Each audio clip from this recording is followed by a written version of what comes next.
Social media, internet இது எல்லாமே அந்த டைமில் தான் இந்தியா, தமிழ்நாடு ஃபுல்லாக ட்ரெண்டாக ஆரம்பிச்சிட்டு இருந்துச்சு. நிறையா மக்கள் கொஞ்சம் கொஞ்சமாக யூஸ் பண்ண ஆரம்பிச்சிட்டு இருந்தாங்க. அப்படி அவங்க எல்லாம் யூஸ் பண்ண ஆரம்பிச்சிட்டு இருக்கும்போது, அந்த சோஷியல் மீடியா அப்படிங்கிறது ட்ரெண்டாக இருக்கும்போது, அதுக்குள்ளே ட்ரெண்டாக பேசப்பட்ட ஒரு முக்கியமான விஷயம், க்ரைம் ரிலேட்டடான விஷயம், இந்த ஸ்வாதி படுகொலை அப்படிங்கிறது. இந்த வீடியோ பார்க்க வந்த ஒரு சில பேர் தம்ப்நெயில் பார்த்துட்டு இருந்திருப்பீங்க, ஒரு சில ஷார்ட்ஸ் லிங்கை கிளிக் பண்ணி வந்திருப்பீங்க. இந்த விஷயத்தை தெரிஞ்சவங்களை 3 கேட்டகரியாக பிரிக்கலாம். முதல்ல இந்த விஷயம் நல்லா தெரிஞ்சிருக்கும், என்னதான் நடந்திருக்கும் அப்படிங்கிறதும் நல்லா தெரிஞ்சிருக்கும். பட் இந்த விஷயத்தை பற்றி திரும்பி தெரிஞ்சுக்கலாமே அப்படிங்கிற மாதிரி ஒரு சில வந்திருப்பீங்க. இந்த விஷயம் உங்களுக்கு சுத்தமாக மறந்துருக்காது. ஒரு சிலருக்கு இப்படி ஒரு விஷயம் நடந்திருக்குன்னு எனக்கு ஞாபகம் இருக்குது, பட் எதனால் நடந்துச்சு, எப்போ நடந்துச்சு, இந்த மாதிரியான விஷயம் எனக்கு சுத்தமாக ஞாபகம் இல்லை அப்படிங்கிற மாதிரி 2வது கேட்டகரியாக இருப்பீங்க.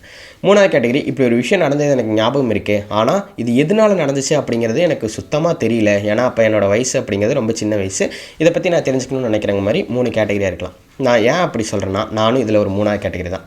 இந்த விஷயம் நடந்தப்போ நான் ஸ்கூல் படிச்சுட்டு இருந்தேன். அப்போ எனக்கு என்ன தெரிஞ்சிச்சுன்னா, இது ஒரு சாதாரண விஷயம் தானே, இதில் என்ன இருக்க போகுது, யாரோ ஒருத்தங்க யாரையோ கொலை பண்ணிட்டாங்க அப்படின்னு நினச்சிட்டு நான் ஃப்ரீயாக விட்டுட்டு போயிட்டேன். ஏஜ் ஆக ஆக தான் அந்த விஷயம் பேசப்பட்டுகிட்டே இருந்துச்சு, அது முடியாத விஷயமாகவே இருந்துச்சு. அப்போ தான் நான் ரியலைஸ் பண்ணேன், இது வந்துட்டு ஒரு சாதாரண விஷயமே கிடையாது அப்படின்ட்டு. அதுக்கப்புறமா தான் இன்றைக்கி க்ரைம் ரிலேட்டடான கண்டென்ட் அப்லோட் பண்ணலாமே அப்படின்னு யோசிச்சுட்டு இருக்கும்போது தான் இந்த விஷயத்தை பேசலாமே, தப்பில்லையே அப்படின்னு தோணுச்சு. அதனால தான் இந்த ஸ்வாதி படுகொலை அப்படிங்கிற விஷயத்தை பற்றி எக்ஸ்பிளைன் பண்ணுறதுக்கு நான் வந்து, யார் இந்த ஸ்வாதி, எதனால் அவங்க கொலை பண்ணப்பட்டாங்க, இந்த 2 விஷயங்களே தான் இந்த வீடியோவில் ஃபுல் அண்ட் ஃபுல் பார்க்க போகிறோம். வீடியோவை ஃபுல்லாக பாருங்கள், அப்போ தான் இதில் என்ன நடந்திருக்கு அப்படிங்கிறது உங்களுக்கு தெளிவாக தெரியும். சரி, ஓகே, இன்ட்ரோ போட்டு வீடியோக்குள்ள போயிடலாம்.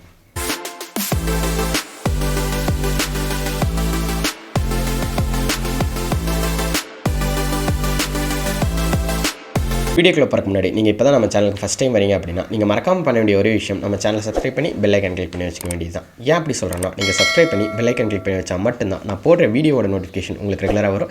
நான் என்ன விஷயத்தை சொல்கிறேன் அப்படிங்கிறதே நீங்கள் தெரிஞ்சுக்க முடியும். இது என்னதான் உங்களுக்கு ஒரு சாதாரண விஷயமா இருந்தாலும் எனக்கு அப்படி இருக்காது. நீங்கள் பண்ணுற ஒரு சப்ஸ்கிரைபும் அடுத்த வீடியோ போடுறதுக்கு ஒரு மிகப்பெரிய மோட்டிவாக இருக்கும். இந்த மாதிரி க்ரைம் ரிலேட்டடான வீடியோஸ் மட்டும் இல்லாமல் நம்ம சேனலில் இன்ட்ரெஸ்டிங்கான வீடியோஸ் நிறையவே இருக்குது. டைம் கிடைக்கும்போது அதையும் போய் செக் பண்ணி பார்த்துருங்க. அதிகமாக பேசாமல் வீடியோ ஆரம்பிச்சிடலாம். ஜூன் மாதம் 24 2016 வருஷம், நுங்கம்பாக்கம் ரயில்வே ஸ்டேஷன். அங்கே இருக்க எல்லாருமே, ஏகப்பட்ட மக்கள் அவங்க வேலைக்கு போகிறக்காக எந்தெந்த ட்ரெயினில் வழக்கமாக போவாங்களோ அந்த ட்ரெயினுக்காக அந்தந்த பிளாட்ஃபார்மில் வெயிட் பண்ணிட்டுருக்காங்க. அப்போ தான் காலையில் ஒரு 6:45 to 7 இந்த டைமுக்கு ஸ்வாதி அப்படிங்கிற பெண் அவங்க அப்பாவோட வந்து இறங்குறாங்க. அவங்களுக்கு வயசு 25 ஆகுது.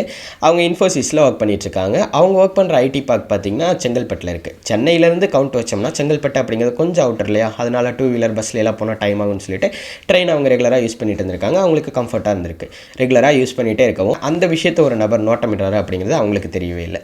அவங்களும் வழக்கமாக இந்த ட்ரெயினுக்கு வெயிட் பண்ணிகிட்ருக்காங்க. அவங்களுக்கு இன்னொரு விஷயமும் தெரியல. என்ன அப்படின்னு பார்த்திங்கன்னா, இன்றைக்கி தான் நம்ம கடைசியாக நம்ம அப்பா நம்மளை வந்து இறக்கி விடுற நாள். இனிமேல் நம்ம இன்ஃபோசிஸில் போய் ஒர்க் பண்ண போகிறதும் கிடையாது, இந்த ரயில்வே ஸ்டேஷனுக்கு வர போகிறதும் கிடையாது, நம்ம அம்மா அப்பாவை பார்க்க போகிறதும் கிடையாது அப்படிங்கிற முக்கியமான விஷயங்கள் அவருக்கு தெரியவே இல்லை. ஏன் அப்படின்னா, அதுக்கப்புறம் அவங்க பண்ணப்பட போகிறாங்க அப்படிங்கிற விஷயம் அவங்களுக்கு சுத்தமாக தெரியும். அவங்க ட்ரெயினுக்காக வெயிட் பண்ணிகிட்டு இருக்காங்க. அப்போ தான் ஒரு நபர் பேகெல்லாம் போட்டு ஒரு பையன் பார்த்திங்கன்னா அவங்கள்ட்ட வந்து பேசிகிட்டு இருக்காங்க. ஃபஸ்ட்டு அவங்க 2 பேர் பேசும்போது ஜென்ரலாக நார்மலாக தான் பேசிகிட்டு இருக்காங்க. பக்கத்தில் இருக்கவங்களாம் என்ன நினச்சிட்டாங்கன்னா, சரி ஓகே இவங்க ஃப்ரெண்டு இல்லைனாலும் அவராக இருப்பாங்க போல், அதனால் ஏதோ பேசிகிட்டு இருக்காங்க அப்படின்னு நினச்சிட்டு ஃப்ரீயாக விட்டுட்டாங்க. போக போக அவங்களோட கான்வர்சேஷன் பார்த்திங்கன்னா கொஞ்சம் ரூடாக ஆரம்பிக்குது. 2 பேரும் ரொம்ப ஹாஷாக பேசிக்கிறாங்க. அப்போ பக்கத்தில் உள்ளவங்களாம் என்ன நினச்சிட்டாங்கன்னா, சரி ஓகே இது ஏதோ லவர்ஸ்குள்ளே இருக்க பிரச்சனை போல், நம்ம இதில் தலையிடக்கூடாது அப்படின்னு நினச்சிட்டு அவங்கவுங்க வேலையை பார்க்குறாங்க. திடீர்னு பார்த்திங்கன்னா ஏதோ ஒரு சத்தம் கேட்குது. அதை சுற்றி இருக்க மக்கள்லாம் என்னது இது அப்படின்னு பார்க்கும்போது அந்த ஸ்வாதி அப்படிங்கிற பெண் ஒரு ரத்த வெள்ளம்னு சொல்லுவாங்களே, அந்தளவுக்கு ஆழமான காயத்தில் சரிஞ்சு விழுகிறாங்க, விழுந்து கிடக்காங்க. அவங்க கூட பேசிகிட்டு இருந்த பையனை காணோம். அவங்களுக்கு என்ன நடந்துச்சுனே தெரியல. அப்படியே சுற்றி நின்று பார்த்துட்டு இருக்காங்க. என்னது இது, அந்த பெண்ணுக்கு பேச்சு மூச்சே கிடையாது. போலீஸ்க்கு இன்ஃபார்ம் பண்ணுறாங்க. போலீஸ்காரங்க வரக்கு 2 மணி நேரத்துக்கு மேலே ஆகுது. ஆனால் அதுக்கு முன்னாடியே மீடியா வந்துட்டு வந்துடுறாங்க. வந்துட்டு அந்த பொண்ணை கவர் பண்ணி இந்த விஷயங்களெல்லாம் சொல்கிறாங்க. இப்படி ஒரு கொலை நடந்திருக்கு நுங்கம்பாக்கம் ரயில்வே ஸ்டேஷனில் அப்படின்னு சொல்லிட்டு இதை பயங்கர ட்ரெண்டாக்குறாங்க. பயங்கர ட்ரெண்டாக பேசிகிட்டு இருந்தாங்க. தப்பே கிடையாது, அதை பயங்கர ட்ரெண்டாக பேசினதில் தப்பே கிடையாது. ஏன் அப்படின்னா, ஒரு லேடி ஓகேவா, 24 வயசான ஒரு பெண்ணு இவ்வளோ பேர் இருக்க இடத்துல சாதாரணமாக ஒரு நபரால் கொலை செய்யப்பட்டிருக்காரு அப்படிங்கிறது சாதாரண விஷயம் கிடையாது இல்லை. அதனால் இதை ட்ரெண்டாக்குனதில் தப்பே கிடையாது. அப்புறமா 2 மணி நேரம் கழித்து போலீஸ்காரங்க வராங்க. அந்த பெண்ணை ரெக்கவர் பண்ணிவிட்டு ஹாஸ்பிட்டலுக்கு போஸ்ட்மார்ட்டத்துக்கு அனுப்புகிறாங்க. அவங்க அப்போவே ஸ்பாட்லேயே டெத்து, அதனால் போஸ்ட்மார்ட்டத்துக்கு அனுப்புகிறாங்க. 2 பேரையும் பற்றி விசாரிக்க ஆரம்பிக்கிறாங்க. போலீஸ்காரங்களுக்கு நான் ஆரம்பத்திலே சொன்ன மாதிரி அந்த பெண் பேர் ஸ்வாதி, 24 வயசாகுது, இன்ஃபோசிஸில் ஒர்க் பண்ணிட்டு இருக்காங்க. இந்த விஷயங்கள்லாம் தெரியுது. இதை தாண்டி இன்னொரு விஷயம் போலீஸ்காரங்களுக்கு தெரியறது என்ன அப்படின்னு பார்த்தீங்கன்னா, இவங்க ரொம்ப ரொம்ப ஹெல்ப் பண்ணும் அப்படின்னு நினைக்கிற ஒரு பெண். மற்றவங்களும் நல்லா இருக்கணும், நம்ம மட்டும் கிடையாது, மற்றவங்களும் நல்லா இருக்கணும்னு நினைக்கிற பெண்.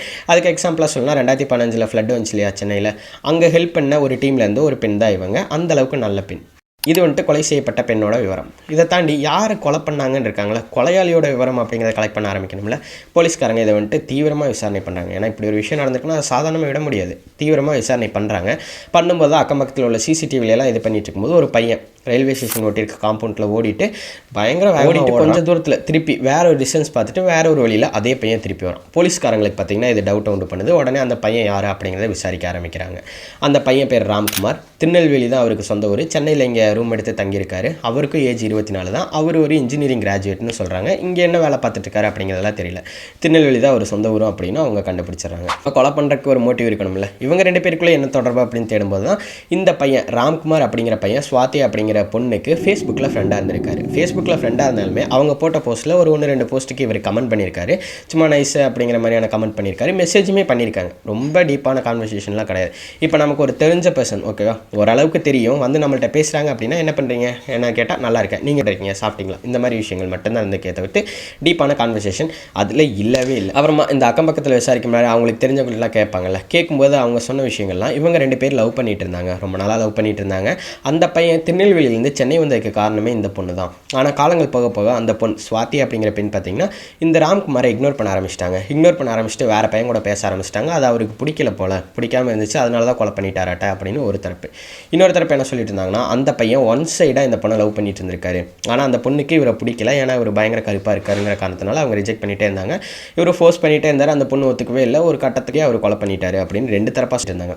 இதெல்லாம் கேட்டுட்டு போலீஸ்காரங்க சென்னையில் தங்கியிருக்க ரூமுக்கு போகிறாங்க. இங்கே அவர் இல்லைங்கிற மாதிரியான விஷயங்களை சொல்கிறாங்க. அதுக்கப்புறமா இவர் எங்கே போயிருப்பாருன்னு ட்ராக் பண்ணும்போது தான் அவரோட சொந்த ஊரில் இருக்காருன்னு தெரிஞ்சுட்டு ஒரு போலீஸ் ஃபோர்ஸே போகுது. ஒரு 4-5 பேரோ, ஒரு சின்ன வேனோலாம் கிடையாது, ஒரு மிகப்பெரிய போலீஸ் ஃபோர்ஸே போகுது. அவரை தேடி போலீஸ் ஃபோர்ஸ் வருது அப்படின்னு தெரிஞ்சவொன்னா அவரை அரெஸ்ட் பண்ணிட்டு கூட்டிகிட்டு வரும்போது போலீஸ்காரங்க சொன்ன ஒரு முக்கியமான விஷயம், நாங்கள் அரெஸ்ட் பண்ணுற வரதை தெரிஞ்சுட்டு அவர் தற்கொலைக்கு முயற்சி பண்ணிட்டாரு அப்படின்ட்டு சொன்னாங்க. அப்புறமா அவரை டாக்டரை கூட்டிகிட்டு போகிறாங்க. அங்கே போய் சிகிச்சையெல்லாம் முடிஞ்சதுக்கப்புறம் சொன்னது அவர் பண்ண அந்த தற்கொலை முயற்சிங்கிறனால அவரோட வோக்கல் கார்டு வர அந்த காயம் அப்படிங்கிறது போயிடுச்சு, இனிமேல் அவரால் பேச முடியாது அப்படின்னு டாக்டர்ஸும் சொல்லிட்டாங்க, போலீஸ்காரங்களும் சொல்லிட்டாங்க. போய் கோர்ட்டில் ப்ரொடியூஸ் பண்ணுறாங்க. இவர் குற்றவாளி தான் அப்படிங்கிறக்கான சாட்சியங்களை சொல்கிறாங்க. சாட்சியங்கள் மீன்ஸ் அவர் அங்கேருந்து ஓடினார் இல்லையா, ஓடின மாதிரி ஒரு சிசிடிவி ஃபுட்டேஜ் இருந்துச்சு பார்த்தீங்களா, அது மட்டும்தான் சாட்சியாக காட்டப்பட்டிருக்கு. இவர் குற்றவாளின்னு சொல்லிட்டு ஜெயிலில் போட்டுடுறாங்க. அவ்வளோதான் இந்த சுவாதி அப்படிங்கிற கேஸ் அதோடு முடிஞ்சிச்சு. இனிமேல் இந்த கேஸே ஓப்பன் பண்ண மாட்டாங்க அப்படின்னு ஏகப்பட்ட பேர் நினச்சிட்டு இருக்கும்போது தான் செப்டம்பர் மாதத்தில் திருப்பி அந்த கேஸ் தூசி தட்டி எழுது. எந்த மாதிரினா அது வரைக்கும் சுவாதிக்கு மேலே தப்பே கிடையாது. அந்த ராம்குமார் கெட்டவன், எப்படி ஒரு பொண்ணை இப்படி கொலை பண்ணுறக்கு அவனுக்கு மனசு வந்துச்சுன்னு கேட்டுட்டு இருந்தவங்கலாம் ஒருவேளை ராம்குமார் நிரபராதியாக இருப்பாரோ அப்படின்னு எல்லாம் யோசிக்க ஆரம்பிச்சிட்டாங்க. ஏன் அப்படின்னு பார்த்தீங்கன்னா இந்த ராம்குமார் அப்படிங்கிறவர் செப்டம்பர் மாதத்தில் தற்கொலை பண்ணிக்கிட்டாரு. அவர் அரெஸ்ட் பண்ணும்போதே அவர் தற்கொலை முயற்சி ஏற்பட்டார் இல்லையா, அதனால் திருப்பி செப்டம்பர் மாதத்தில் தற்கொலை பண்ணி இறந்துட்டார் அப்படின்னு சொல்கிறாங்க. போலீஸ் தரப்பில் அவர் எப்படி இறந்தாருன்னு சொல்கிறாங்கன்னு பார்த்தீங்கன்னா அவர் எலக்ட்ரிக் ஒயர் இருக்கும் இல்லையா, அந்த எலக்ட்ரிக் ஒயரை பல்லில் கடிச்சு இறந்துட்டாருன்னு போலீஸ் தரப்பில் சொன்னாங்க. நாங்கள் ஹாஸ்பிட்டல் கூட்டிகிட்டு போனோம். அங்கே டாக்டர்ஸ் பார்த்துட்டு என்ன சொல்கிறாங்கன்னா வர வழியிலேயே இவர் இறந்துட்டார் அப்படின்னு டாக்டர் சொல்லிட்டாங்க அப்படின்னு இவங்க சொல்கிறாங்க. ஆனால் இந்த ராம்குமார் இருக்கார் இல்லையா, அவருக்காக வாதாடின லாயர்ஸ் எல்லாமே இவர் நிரபராதி தான் அப்படின்னு நிரூபிக்கிறக்காக ஏகப்பட்ட இன்வெஸ்டிகேஷன்ஸ் பண்ணிட்டு இருந்தாங்க. அந்த டைம்லேயே இன்வெஸ்டிகேஷன்ஸ் போயிட்டு இருந்துச்சு. திடீர்னு இவர் இறந்துட்டாரு அப்படின்னோன்னா அவங்களால இதை ஒத்துக்க முடியல. இல்லை இது வந்துட்டு தற்கொலையாக இருக்க வாய்ப்பு கிடையாது அப்படின்னு சொல்கிறாங்க. என்ன காரணம்னா இப்போ ஜெயில் அப்படின்னு எடுத்துக்கிட்டால் சாதாரணமாலாம் இருக்காது இல்லையா, நமக்கு தெரிஞ்ச அளவுக்கு கூர்மையான பொருள் எதுவும் பக்கத்தில் இருக்காது. இந்த கைதிகள் எல்லாருமே சூசைட் பண்ணிக்கிறதுக்கு ஹெல்ப் பண்ணுற மாதிரி எந்த ஒரு விஷயமும் அவங்க பக்கத்துலேயோ தெரிஞ்சவங்கள்ட்டே கொடுக்கவே மாட்டாங்க. ரொம்ப ஹையாக தான் இருக்கும். அதே மாதிரி எலக்ட்ரிக் ரிலேட்டடான விஷயங்களும் அவ்வளோ சீக்கிரம் அவங்க கையில் படுற மாதிரி வச்சுருக்க மாட்டாங்க. அப்படி இருக்கும்போது இவர் எப்படி இறந்துட்டாருன்னு நீங்கள் சொல்ல முடியும்னு சொல்லிட்டு இவங்க கேட்குறாங்க. இந்த ராம்குமாரோட அப்பா பார்த்தீங்கன்னா மனித உரிமைகள் ஆணையம் இருக்கு இல்லையா, அங்கே போயிட்டு ஒரு கேஸ் ஃபைல் பண்ணுறாரு. அவங்க இந்த கேஸை எடுத்து விசாரணைக்க முன் வராங்க. நிறைய பேர்கிட்ட கேள்விகள் கேட்குறாங்க, விசாரிக்கிறாங்க. அப்போ தான் அந்த ஜெயிலில் ஒர்க் பண்ணிட்டு இருந்த ஒரு டாக்டர், நார்மலாக டாக்டர் இருப்பாங்களே ஒரு சின்ன சின்ன விஷயங்களெல்லாம் பார்க்குறக்கு, அவர் சொல்கிற விஷயம் அவர் ஷாக் அடிச்சிச்சு அப்படின்னு சொன்னப்போ என்கிட்ட கூட்டிகிட்டு வந்தாங்க. நான் பார்த்தப்ப அவர் உடம்புல பல்ஸே கிடையாது. நான் பெரிய ஹாஸ்பிட்டலுக்கு கூட்டிகிட்டு போக சொன்னேன். அங்கே போனதுக்கப்புறம் தான் இந்த மாதிரியான விஷயங்கள்லாம் சொன்னாங்க அப்படின்ட்டு அவர் சொல்கிறாரு. அப்புறமா அவர் சொன்ன விஷயம் அப்படிங்கிறது அந்த கேஸையே திருப்பி போடுற மாதிரி மாற்றிடுச்சு. என்ன சொன்னான்னா, இப்போ நார்மலாக ஒருத்தங்களுக்கு ஷாக் அடிச்சிருச்சு அப்படின்னா அது ஏகப்பட்ட பாயிண்ட் வழியாக கரண்ட் ஏறும். கையில் பட்டுச்சுன்னா அது அவ்வளோ இதாக இருக்காது, எக்ஸிட் வழியாக வெளியே போயிடும். பட் உடம்புல வேறு எங்கேயாவது பட்டுச்சுன்னா ஷாக்குங்க அதோட எஃபெக்ட் அப்படிங்கிறது ரொம்ப ஜாஸ்தியாக இருக்கும். அவர் பல்லில் கடிச்சிருக்காரு அப்படிங்கும்போது அவரோட இன்டர்னல் ஆர்கன்ஸில் ஏகப்பட்ட பிரச்சனைகள், ஏதாவது 1-2 கொலாப்ஸ் ஆகிருக்கணும். ஆனால் அவரோட இன்டர்னல் ஆர்கன் எல்லாமே நல்லபடியாக இருந்துச்சு. அவர் ஷாக் அடிக்கிறதுக்கு முன்னாடியே இறந்து போயிட்டாரு. அதுக்கப்புறம் தான் அவருக்கு ஷாக் அப்படிங்கிறது கொடுக்கப்பட்டிருக்கும் அப்படின்னு டாக்டர் சொல்கிறாரு. இந்த விஷயத்தை கேட்டுட்டு அது எப்படி சொல்கிறது, கேஸே திருப்பி போடுற அளவுக்கு ஆயிடுச்சு. ஏகப்பட்ட கொஸ்டின்ஸ் பொதுமக்கள்கிட்டே சரி இந்த நார்மலான பீப்புள் சோஷியல் வெல்ஃபேர்லாம் பண்ணிட்டு இருப்பாங்களே அவங்கள்ட்டே ஏற்பட ஆரம்பிச்சிச்சு. ஏன்னா ஃபஸ்ட்டு அந்த ராம்குமார் அப்படிங்கிற பையன் பார்த்திங்கன்னா லவ் பண்ணாங்க. 2 பேர் லவ் பண்ணதுக்கப்புறம் இந்த மாதிரி பிரச்சனை வந்து தான் அவர் கொலை பண்ணான்னு சொன்னீங்க இல்லையா?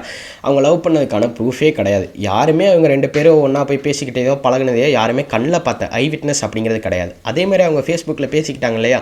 அதுவுமே ரொம்ப டீப்பாலாம் இல்லை. ஜஸ்ட்டாக ஒரு தேர்ட் பர்சன்ட்டை தெரிஞ்ச ஒரு பர்சன்ட்டை எப்படி பேசுவாங்களோ நார்மலாக இப்போ தெரிஞ்சவங்க இருக்காங்கன்னா நல்லா இருக்கீங்களா நல்லா இருக்கேன் அதோட தான் நின்றுச்சே தவிர்த்து எந்த ஒரு கான்வர்சேஷனும் டீப்பாக போக கிடையாது. இந்த மாதிரி இருக்கும்போது எப்படி அவங்க கொலை பண்ணுறதுக்கு லவ் தான் மோட்டிவே இருக்கணும்னு இத்தனை பேர் சொல்கிறீங்க தெரில அப்படின்னு அவங்க ஒரு சைடு சொல்ல, இன்னொரு சைடு அவர் கொலை பண்ணார் அப்படின்னு சொல்கிறாங்களே அந்த சிசிடிவியில் அவர் ஓடினது மட்டும்தான் தெரிஞ்சதே தவிர்த்து அவர் தான் வெட்டினார் அப்படிங்கிறக்கான எந்த ஃபுட்டேஜும் கிடையாது, ஐ விட்னஸும் கிடையாது. யாருமே பார்த்த மாதிரியும் சொல்லலை.